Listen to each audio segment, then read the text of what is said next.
Our beloved red TirTir cushion foundation has a sister and it's pink. Let's test it out. Hi guys, welcome to my channel and thank you so much for stopping by. And you guys, I just got my hands on this TirTir cushion foundation and I reviewed for you this red one, and if you have not watched my review on this one yet, I will link it in the description box down below, so make sure to check it out. And when I saw it has matte version, I had to try it out because I know there are so many of you who are interested in this foundation, and this is not a first impression. I have been testing it out for a while now. I am not only going to review this beauty over here, but I am going to give you a comparison between these two, like which one should you get. So if you want to know what my thoughts are on this beauty over here, then please keep on watching.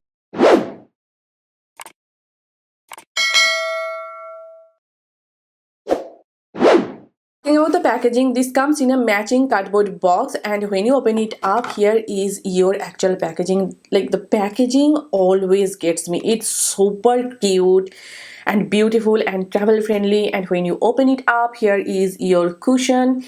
Like, the packaging is exactly the same as this red one. It's just pink and more beautiful.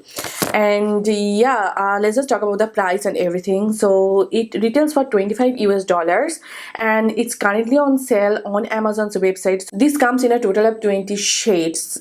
This is not the best shade range. I wish there were more shades, but it is what it is. This foundation is made in Korea and it is talc free, and it says it's a velvety matte finish, lightweight, flawless, correct redness, Korean cushion foundation, and it is supposed to last on you for 72 hours. Though I do not wear my makeup for 72 hours, so I cannot comment on that part. So that is that. By the way, I got mine in the shade 31 French Beige, which is a perfect shade match for my skin tone. Like, I could not ask for a better shade. It is just my skin tone in a compact, and I use the same shade in this one as well. So I am glad that no matter which one you pick up, you get the same shade, like NARS foundations, you know. So in case you use the shade 31 French Beige, you should pick up the shade 31 French Beige in this one as well. That was all the information, and let's just get into the application process, and then I'll be right back to share with you my initial thoughts.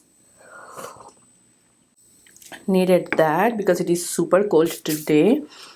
So I'm going to start applying this Bobbi Brown primer, vitamin enriched face base, and you guys probably know it is my favorite, especially during winter and fall. It's just so hydrating and smoothing on my skin. Personally, I absolutely love it. Let's just apply this bad boy, and I'm using the same sponge.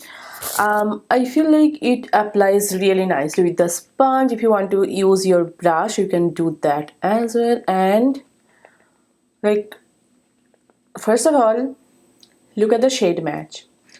I told you, it's just perfection. Like, this shade, I just cannot ask for a more prominent shade, you know what I mean? See, I applied a very thin layer of the foundation and my god, it's just instantly full coverage. Like, I don't think I need to build it up or anything. Like, it's full coverage.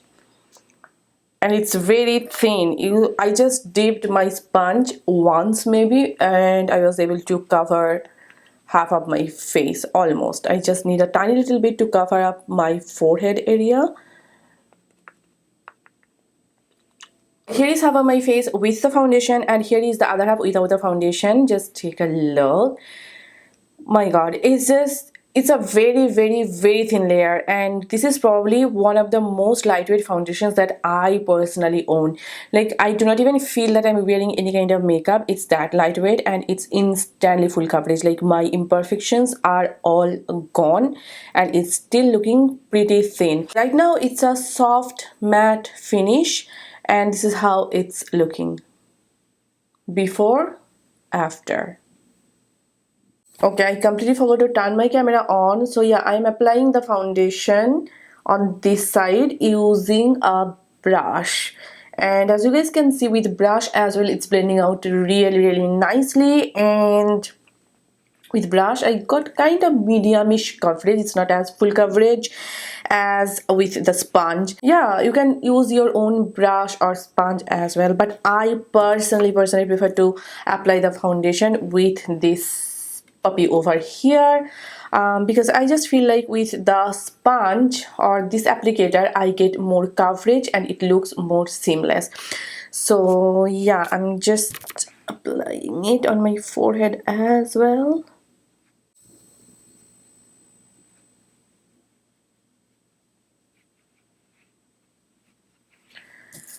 So yeah, it's done, and here is the brush side and here is the sponge side. I would say with brush I got more like a matte finish, and with sponge it's looking pretty luminous. I don't know how it's happening, but it's happening right now, and with brush I got less coverage.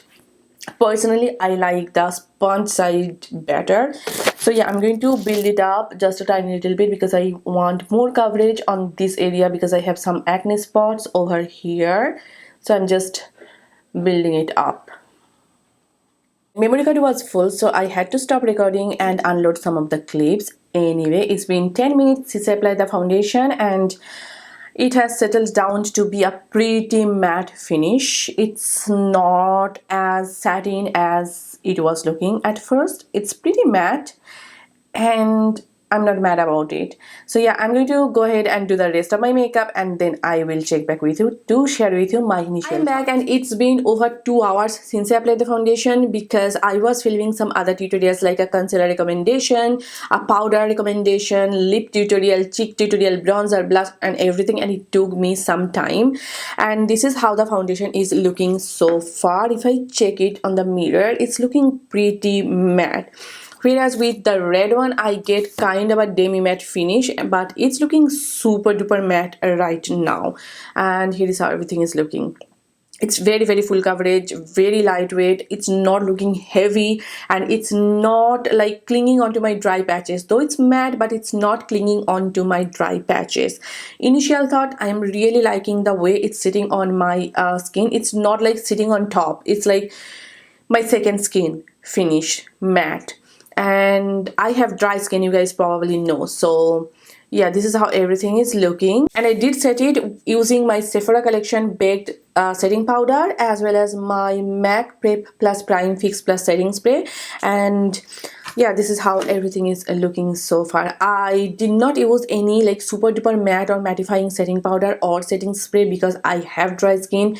So I used something that would give me that perfect flawless airbrushed look, not like too mattifying, if that makes sense. So yeah, I'm going to wear this makeup throughout the day and then I will check back with you to give you my final. Hi, I'm back and it's been quite a long day and this is how the foundation is looking so far. I'm not going to lie, it's a little bit dry and that rhymes. Anyway, so here is how everything is looking so far. And you know what, let me just zoom you guys in so that you can see what is going on over here. We are zoomed in and this is how the foundation is looking so far, and it's been 11 plus hours since I initially applied the foundation, and this is how everything is looking so far. Let me just quickly share with you what I am seeing over here on my mirror. First of all, it's looking really nice on my forehead. It has not moved, it has not budged or anything. It is not settling on my forehead lines. My forehead is looking really nice. On my cheek as well, the coverage is still intact. My blush, my bronzer, everything is looking really nice.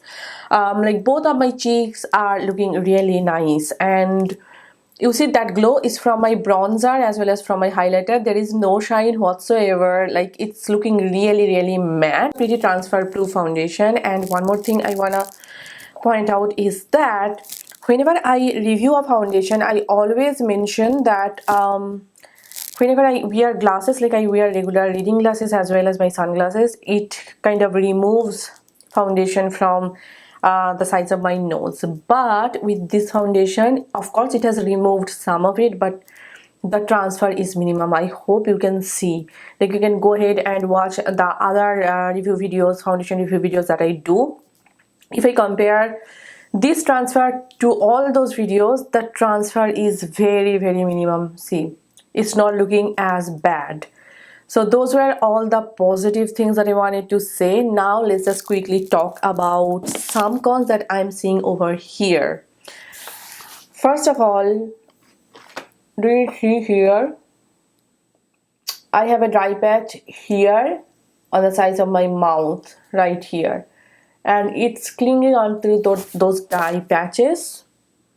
It's not terrible, but it's something I cannot ignore either. So, right here. I hope the camera is picking it up. So here it's looking a bit dry. Here on the side of my mouth, and here it's looking a bit dry. It's not heavy or cakey or anything. It's looking a bit dry. And one more thing, like look at my smile lines. It has not settled on my smile lines, which I absolutely love. Like I was watching Reba and it's pretty funny. And I was laughing like crazy, and still it has not settled on my smile lines, which I absolutely love. Looking really smooth on my pore area over there, as well as on my nose. I have whiteheads on my nose and it's looking really nice and really smooth. So here is what I think about this foundation. Like I really like it. I really enjoy it. It is a solid foundation, you guys. It's looking really smooth, really flawless. I love the shade match. I love the packaging. I love the way it wore throughout the day. So you know where the review is going. I honestly like it and I give it a solid 10 on 10. And the other day when I wore it, I went to Shenandoah. I wore it throughout the day and it looked really nice at the end of the day. Like when I came back at around 10:30 p.m. and I was about to take off my makeup, and I just looked at myself on the mirror. I was like, whoa, my base is looking super smooth. And it was this foundation. I don't know how they do it, but it surprisingly makes my skin look super duper smoother. So I really like it and I highly recommend it. Here's the part that you all have been waiting for. Which one is better, the red one or the pink one? Now here is the comparison. First of all, if you have really oily skin, or if you live in a really hot and humid climate like Miami, New Orleans, or even Kolkata, Kerala, if you are from India. So if you live in a really hot and humid climate, and if you have normal to oily skin, check out this one, because in my experience both of them perform in a very similar way. Like I could hardly tell them apart. The coverage is pretty much the same, the way they apply pretty much the same, the wear time is the same. Like performance wise both are pretty dang similar. But I would say that if you have really dry skin like I do, I have super dry skin, like Sahara dry skin, and I like to set my makeup with some kind of powder, to get that airbrushed flawless look. I just cannot do without setting my foundation. Anyway, so if you have really dry skin and if you live in a drier climate, just stick to the red one. All my dry skin girlies, I would suggest you to stick to the red one, because you are getting the same amount of coverage, wear time, longevity, like performance wise the same. But the only difference is it looks a bit more skin-like. It gives you a bit more like satiny finish, so it does not look dry and it does not cling onto my dry patches either. So for my really dry skin girlies, this one is for you. For my normal to oily skinned girlies, this one is for you. If you have really dry skin and if you still want to get this one, you can get this one as well. But if you are into the pretty packaging and if you are like thinking of getting this one, make sure to moisturize your face really well, because I know this pink one is not available everywhere, whereas the red one is pretty much available everywhere. So it depends on the availability as well. So it's up to you which one you want to get. And if you have any question regarding these two products, then feel free to let me know in the comment section down below. And yeah guys, that was it for today's video, and I hope you guys enjoyed watching this video and I hope this video was helpful for you. If you did, then please give it a thumbs up and please do subscribe to my channel. And if you are not following me on Facebook, Instagram and TikTok, then please do follow me there. All the links will be given in the description box down below, so make sure to check them out. And I will see you pretty soon in my next video. Till then, bye and take care. Bye.